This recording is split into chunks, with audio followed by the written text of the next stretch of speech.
नमस्कार। आज हम डिस्कस करेंगे गिरिराज पत्रिका, जो कि हिमाचल प्रदेश की साप्ताहिक पत्रिका है। दिसंबर महीने का गिरिराज पत्रिका का ये हमारा तीसरा पार्ट है। इस वीडियो का पीडीएफ फाइल और अभी तक जो गिरिराज के 2 एडिशन दिसंबर महीने के हो चुके हैं और अदर मंथ्स के जितने भी एडिशन हैं उन सभी का पीडीएफ आपको हमारे टेलीग्राम चैनल पर मिल जाएगा। टेलीग्राम का लिंक नीचे डिस्क्रिप्शन बॉक्स में दिया गया है। आप हमें टेलीग्राम पर भी फॉलो कर सकते हैं, फेसबुक पर भी फॉलो कर सकते हैं और इंस्टाग्राम पर भी फॉलो कर सकते हैं। इन सभी का लिंक नीचे डिस्क्रिप्शन बॉक्स में दिया गया है। तो चलिए डिस्कस करते हैं आज की वीडियो का फर्स्ट क्वेश्चन। सबसे पहला क्वेश्चन यहाँ पर देखिए आप। पहला क्वेश्चन है which dialect of Himachal added in Google keyboard. तो हिमाचल की किन बोलियों को गूगल कीबोर्ड में जोड़ा गया है। जो गूगल का कीबोर्ड होता है अभी हाल ही में वहाँ पर जो है हिमाचल की 3 बोलियों को जोड़ा गया है। ये कौन कौन सी है? ये है Kangri, Mahasavi, Mandiyali. Option D all of these जो है वो सही। इन तीनों की तीनों बोलियों को ही जोड़ा गया है गूगल कीबोर्ड में।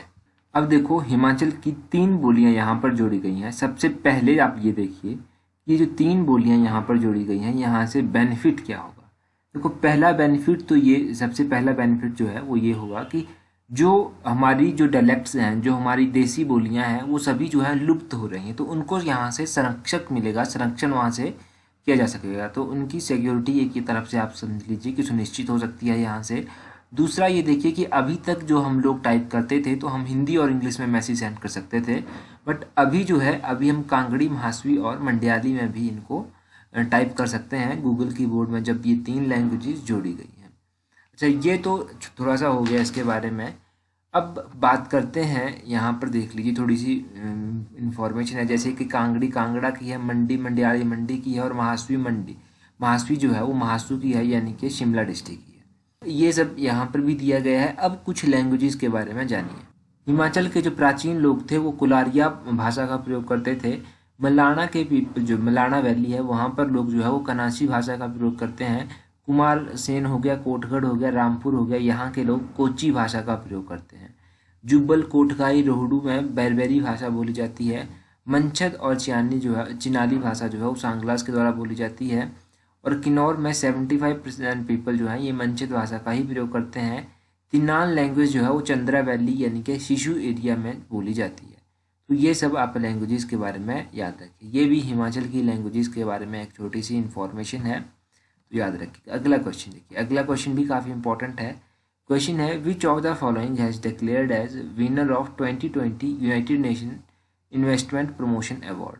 निम्नलिखित में से किसे 2020 में संयुक्त राष्ट्र निवेश प्रोत्साहन पुरस्कार के लिए विजेता के रूप में घोषित किया गया है।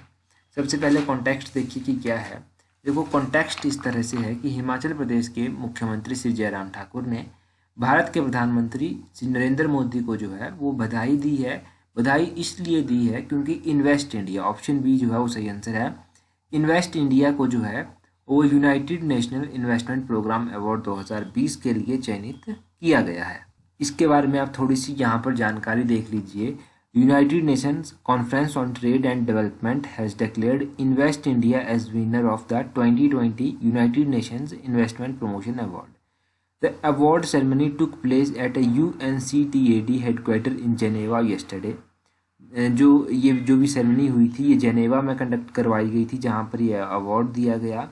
और the award recognizes and celebrates the outstanding achievement of world's best practice investment promotion agencies.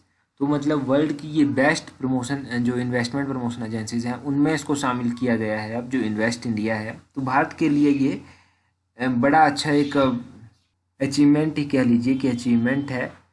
तो इस तरह की बात आपको याद रखनी है। देखो आपको याद ही होगा कि हिमाचल प्रदेश सरकार ने ग्लोबल इन्वेस्टर मीट 2019 जो था वो 7 नवंबर से लेकर 8 नवंबर 2019 के बीच जो था वो आयोजित की थी। और ये जो ग्लोबल इन्वेस्टर मीट 2019 हिमाचल में आयोजित की गई थी, इसका ब्रांड एम्बेसडर जो था वो यामी गौतम को बनाया गया था। तो ये सब आप याद रखिए। अगला क्वेश्चन देखिए। अगला क्वेश्चन भी काफ़ी इंपॉर्टेंट है। क्वेश्चन इस तरह से है which of the following is not one of the main component of मुख्यमंत्री सेवा संकल्प हेल्पलाइन। निम्नलिखित में से कौन सा मुख्यमंत्री सेवा संकल्प हेल्पलाइन के मुख्य घटकों में से एक नहीं है। सबसे पहले मैं आपको कॉन्टेक्स्ट बता देता हूँ कि कॉन्टेक्स्ट क्या है, क्यों ये गिरिराज पत्रिका में आया था। तो कॉन्टेक्स्ट इस तरह से था कि मुख्यमंत्री सेवा संकल्प हेल्पलाइन नंबर जो है, इससे जो है वो लोगों की शिकायतों का निवारण जो है वो किया जा रहा है, लोगों की शिकायतों को सॉल्व किया जा रहा है। अब इन्होंने पूछा है कि कौन सा इसका मुख्य घटक नहीं है। तो अगर आप ये जितनी भी ऑप्शंस दी गई हैं इनको देखेंगे तो ऑप्शन सी सही आंसर होगा, providing skill enhancement training and placement. ना ये स्किल के बारे में बात करता है, ना ये ट्रेनिंग के बारे में बात करता है, ना कोई प्लेसमेंट के बारे में ये बात करता है। ये बात करता है कि लोगों की शिकायतें जो हैं, ग्रीवेंसेस जो हैं, उनको सॉल्व किया जाए और सुजेशंस लोगों के लिए जाएं, डिमांड्स लोगों की देखी जाए कि क्या लोग कहते हैं, उसके अकॉर्डिंग काम किया जाए। और जितनी भी गवर्नमेंट स्कीम्स होती हैं, स्टेट गवर्नमेंट की होती हैं, उनके बारे में जो है वो लोगों को इन्फॉर्मेशन प्रोवाइड करवाई जाए। तो ये इस मुख्यमंत्री सेवा संकल्प हेल्पलाइन नंबर में कहा जाता है। ये जो मुख्यमंत्री सेवा संकल्प हेल्पलाइन नंबर है ये है क्या? ये है 1100 1100, जिसको हिंदी में कहते हैं 1100, ये नंबर है। नंबर भी कई बार एग्जाम में पूछा गया है, इस तरह से भी क्वेश्चन आपसे पूछते जाता है। तो इस तरह से यहाँ पर इस क्वेश्चन को हमने सॉल्व किया। क्वेश्चन नंबर अगला देखिए, world red cross day observed on.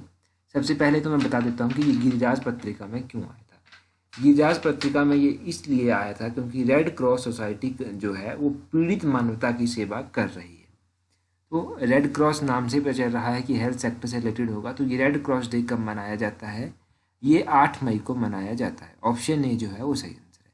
अब इसके बारे में थोड़ी सी इन्फॉर्मेशन मैं आपको बता देता हूँ।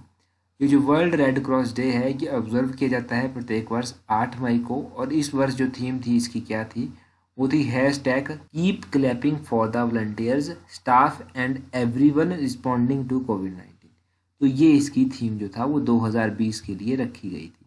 इसकी थीम भी आप एटलीस्ट याद ही रखिएगा। Red cross day important day है, मई महीने में मनाया जाता है। रेड क्रॉस सोसाइटी के बारे में कुछ आया था, इसीलिए हमने इसकी बात की।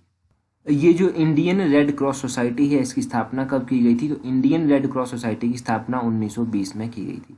ये जो HPSSC हमीरपुर के एग्जाम होते हैं उसमें इस तरह के क्वेश्चन अक्सर पूछ लिए जाते हैं। तो इंडियन रेड क्रॉस सोसाइटी की स्थापना 1920 में की गई थी। इसका हेडक्वार्टर न्यू दिल्ली में स्थित है। ये आप याद रखिएगा इंडियन रेड क्रॉस सोसाइटी के बारे में। अगला क्वेश्चन देखिए। अगला क्वेश्चन है, the armed forces flag day और the flag day of India every year observed on. तो ये एवरी ईयर जो है कब मनाया जाता है? सशस्त्र सीमा झंडा दिवस। तो इसके बारे में तो मैं बताता हूँ आपको कि कब ये मनाया जाता है, बट उससे पहले आप ये देखिए कि ये न्यूज़ में क्यों था।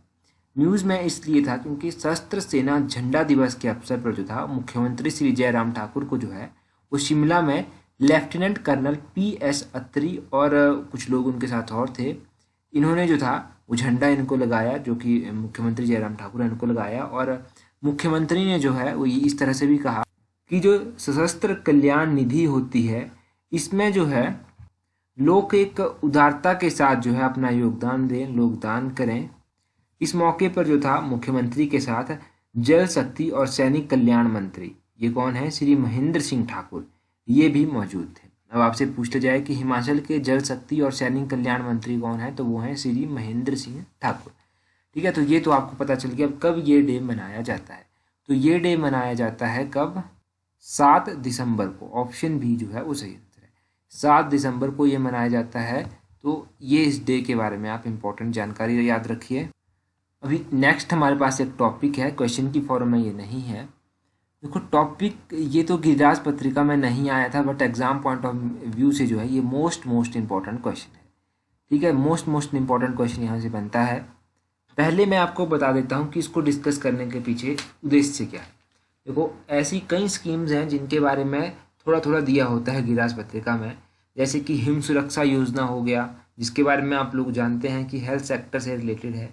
ऐसी छोटी छोटी योजनाओं के बारे में दिया होता है, तो इसीलिए मैं इसके बारे में डिस्कस कर रहा हूँ।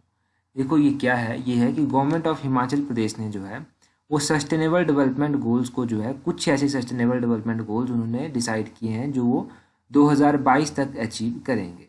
बाकी के जो बच जाते हैं उनको 2030 तक ही अचीव किया जाएगा। तो ये 5 कुछ ऐसे सस्टेनेबल डेवलपमेंट गोल्स हैं जिनको 2022 तक जो है सरकार ने अचीव करने का उद्देश्य रखा है। पहला तो ये है कि जो BPL फैमिलीज के लोग हैं, मतलब गरीबी रेखा के नीचे रहने वाली आबादी है, उनका प्रेजेंट टाइम में जो प्रतिशत है उसको घटाकर 2% तक करना। ठीक है, ये रखा गया है। प्रेजेंट टाइम में कितने % लोग BPL हैं? तो 8.1% लोग जो है वो BPL हैं। अब इस 8.1% से घटाकर जो है कितना करना, 2% तक इसको लाना उद्देश्य जो है वो रखा गया है। पहला उद्देश्य आपको समझ आया। दूसरा उद्देश्य क्या है कि ये जो इन्फेंट मोर्टेलिटी रेट है इसको 35 से घटाकर जो है वो 20 तक करना है। मतलब शिशु मृत्यु दर जो है इसको 35 से घटाकर जो है वो 20 तक करना है। इन्फेंट मोर्टेलिटी रेट होता क्या है, देखो इन्फेंट मोर्टेलिटी रेट जो है वो होता है number of deaths of children under 1 year of age per 1000 live birth. Hindi में आप समझेंगे इसको तो इस तरह से है कि 1000 जीवित पैदा हुए बच्चों में से जो है वो 1 वर्ष या इससे कम उम्र में जो है वो मर गए शिशुओं की संख्या कितनी है, उसको कहा जाता है इन्फेंट मोर्टेलिटी रेट। ठीक है, तो इसको हिंदी में शिशु मृत्यु दर कहा जाता है। तो ये हमने डिसाइड किया कि हम 35 से घटाकर 20 तक इसको करेंगे। अगला है 100% population will be covered under the health insurance scheme bye 2020 and the same will be sustained. ठीक है, तो हिंदी में अगर आप इसको समझेंगे तो इस तरह से है कि 100% जनसंख्या को जो है वो 2020 तक स्वास्थ्य बीमा योजना जो है वो प्राप्त करवाया जाएगा और बाकियों को जो है वो सतत स्तर पर जो है वो रखा जाएगा। तीसरा है to reduce the drop out rate up to 0 in primary and middle level school. यानी कि क्या मतलब हुआ इसका, मतलब इसका ये हुआ कि प्राथमिक और माध्यमिक स्तर के स्कूलों में ड्रॉप आउट की जो दर है उसको 0 करना, शून्य करना। ड्रॉप आउट यानी कि बच्चे स्कूल छोड़कर चले जाते हैं तो उसको जो है हम 0 तक लेकर आएंगे। ये भी इसमें रखा गया है कि हम 2022 तक इसको अचीव कर लेंगे। उसके बाद रखा गया है to increase the ratio of girls from 909 to 940 per 1000 boys in the age of 0 to 6। 0 से लेकर 6 वर्ष तक की श्रेणी में जो है वो लड़कियों के अनुपात को जो है वो 909 से बढ़ाकर 940 प्रति 1000 लड़कों का करना है। ठीक है, तो ये आप याद रखिए कि अभी जो है कितना है हमारे पास, ये जो गर्ल रेशो है वो है 909, इसको 940 तक लाना है जो कि 0 to 6 ईयर्स के बीच में होती हैं लड़कियां। तो ये 5 उद्देश्य जो हैं वो रखे गए हैं जो काफ़ी इंपॉर्टेंट है एग्जाम पॉइंट ऑफ व्यू से। हिंदी में भी आप एक बार नज़र मार लीजिए, वैसे PDF में मैं आपको ये सब प्रोवाइड करवा दूंगा। ये 5 टास्क रखे गए हैं। ठीक है, इसके अलावा देखो 1 लाइन क्वेश्चन भी गिरिराज में आते हैं जो मैं फेसबुक इंस्टाग्राम इन दोनों पर आपको प्रोवाइड करवा दूंगा। तो फेसबुक और इंस्टाग्राम पर तो आप हमें फॉलो कर लीजिए। बाकी आप लोगों के लिए जो आज का इम्पोर्टेंट क्वेश्चन है वो है Himachal Pradesh forest ecosystem management and livelihood improvement project has been started with the assistance of. Himachal Pradesh वन इकोसिस्टम प्रबंधन और आजीविका सुधार परियोजना किसकी सहायता से शुरू की गई है। ये क्वेश्चन हमने जो पिछली बार हमने गिरिराज की एडिशन की थी डिस्कस, उसमें हमने जाना था इसके बारे में डिटेल में। तो आपके पास 4 ऑप्शंस दी गई हैं, अपना आंसर कमेंट करके ज़रूर बताएं। So that's all for today. Thank you very much for watching and listening it very patiently.